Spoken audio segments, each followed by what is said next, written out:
Combination reaction पर्याय सांगतो त्यावरून सांगितलं हा परवा पर्याय वाचतो बघा. पहिला पर्याय आहे विस्थापन अभिक्रिया, दुसरा पर्याय आहे अपघटन अभिक्रिया, तिसरा पर्याय आहे संयुग अभिक्रिया आणि चौथा पर्याय आहे विद्युत अपघटन अभिक्रिया. आता सर त्याचे ट्रान्सलेशन करतायत इंग्रजीतून. The reaction in which only one reactant but two or more products, that reaction is called as a combination reaction.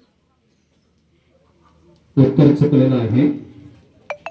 दुसऱ्या कोणत्या गटाला उत्तर येतं का?